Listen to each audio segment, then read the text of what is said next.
Good morning everyone, কেমন আছো সবাই? আশা করি তোমরা সবাই ভালো আছো। আমরা খুব ভালো আছি। কলকাতায় আমাদের লাস্ট ডে আজকে, এইবারের মতো লাস্ট ডে।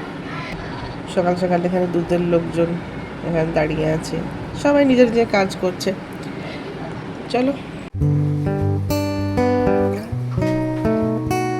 খুব সকালেই আমাদের ফ্লাইট ছিল, তাই আমরা একটু তাড়াতাড়ি চলে এসেছিলাম। আর এখানে এয়ারপোর্টে এখন বসেছি, ফ্লাইটে ঢুকবো বলে ওয়েট করছি।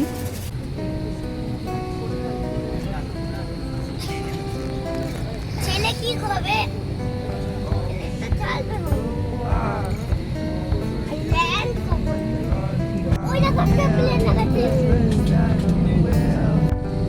Cabin crew to take off stations, please. Thank you.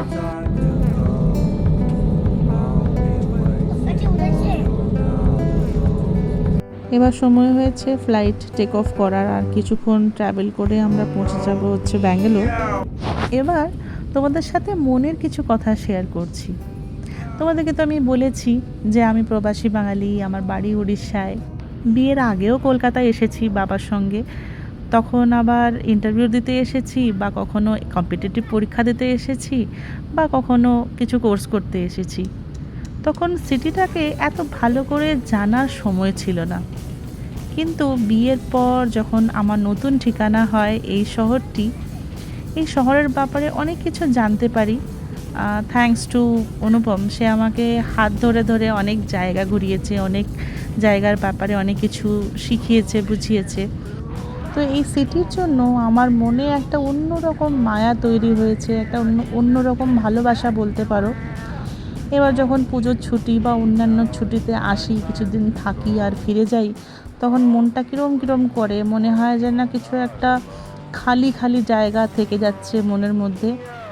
চলো, এই বলতে বলতে হয়তো আমরা ব্যাঙ্গালোরে পৌঁছে যাচ্ছি। ল্যান্ড করে তোমাদের সাথে কথা বলছি। এসে ফাইনালি ব্যাঙ্গালোরের ভূমিতে ল্যান্ড করে।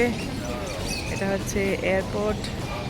এয়ারপোর্টটা খুব সুন্দর সাজিয়েছে, যারা যারা এসেছে তারা নিশ্চয়ই জানো। এখানে খুব সুন্দর করে অ্যাট্রাক্টিভ করেছে, একদম একদম নতুন রূপ। কেউ বলবে না যে ইন্ডিয়ার এয়ারপোর্টটা এরকম বলে। খুব সুন্দর, দেখো ওইটা সব কাঠের হাতি ওইসব করে সাজিয়েছে। দাঁড়াও, কি সুন্দর করেছে দেখো।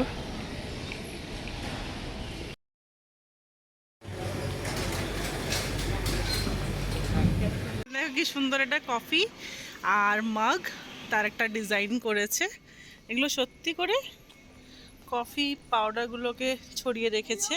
মানে কি সুন্দর হয়েছে না? দারুণ করেছে রে।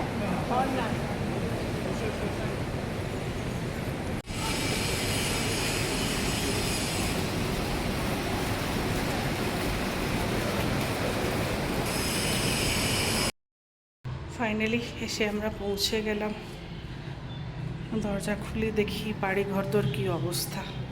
চলো, পরের ব্লগে আবার দেখা হচ্ছে। আজকের মতো টাটা।